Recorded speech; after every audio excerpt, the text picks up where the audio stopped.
అందరికీ హాయ్ అండి. Welcome back to my channel quick recipes Telugu. ఇవాల్టి మన ఛానల్‌లో క్విక్‌గా అయిపోయే ఒక సింపుల్ బ్రేక్‌ఫాస్ట్ రెసిపీని చూపించబోతున్నాను. అదేంటో కాదండి, పెసర దోసలు. తెలుగు వాళ్ళమయ్యుండి పెసర దోసలు తెలియని వాళ్ళు ఎవరైనా ఉంటారా? One of the best recipe అని చెప్పొచ్చు.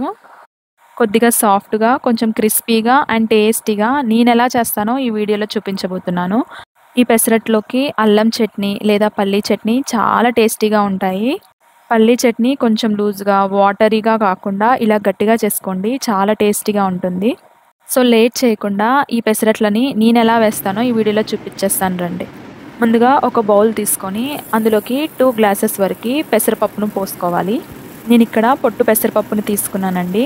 పొట్టంతా పోయిందాకా వాష్ చేయొద్దు. ఒక 2 టైమ్స్ నార్మల్‌గా వాష్ చేసుకుంటే సరిపోతుంది. ఇప్పుడు ఇక్కడ 2 గ్లాసెస్ పెసరపప్పుకి హాఫ్ గ్లాస్ వరకు బియ్యం వేసుకున్నాను. నేను ఇక్కడ చిన్న టీ గ్లాస్ని వాడాను. ఈ క్వాంటిటీ వచ్చేసి 3 దోశలైతే ఒక 4 మెంబర్స్ వరకు తినొచ్చండి. ఇప్పుడు ఇందులోకి హాఫ్ టేబుల్ స్పూన్ మెంతులు, 1 టేబుల్ స్పూన్ వరకు పచ్చిశనగపప్పు వేసుకొని వాటర్ పోసి ఒకసారి మొత్తం ఇలా చేత్తో కలుపుకొని మూత పెట్టి ఒక 4 అవర్స్ వరకు నానితే సరిపోతుంది. నేను ఇక్కడ మార్నింగ్ దోశలు వేద్దాం అనుకున్నాను కాబట్టి నైటే నానబెట్టి పెట్టుకున్నాను. మార్నింగ్ లేచి చూస్తే ఈ విధంగా నానిపోయి ఉంటాయి. ఇప్పుడు వీటిని శుభ్రంగా 2 సార్లు వాష్ చేసుకొని మిక్సీ జార్లోకి షిఫ్ట్ చేసుకోవాలి.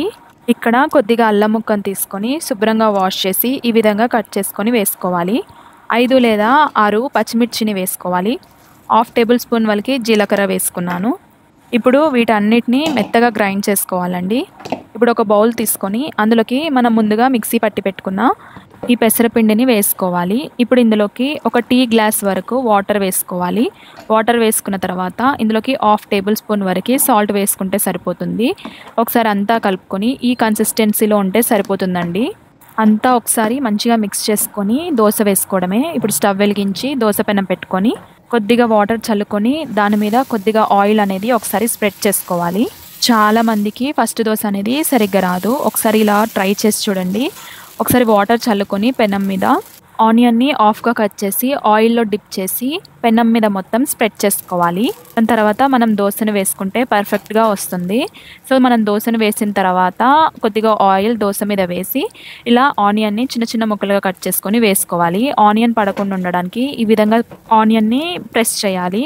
దోశ లైట్ బ్రౌన్ కలర్ వచ్చేంత వరకు మనము కుక్ చేసుకోవాలండి. ఈ విధంగా బ్రౌన్ కలర్లో వచ్చినప్పుడు మనం టర్న్ చేసుకుందాం. ఇలా బ్రౌన్ కలర్లో వచ్చినప్పుడు టర్న్ చేసుకుంటేనే కొంచెం క్రిస్పీగా అండ్ సాఫ్ట్గా వస్తుంది.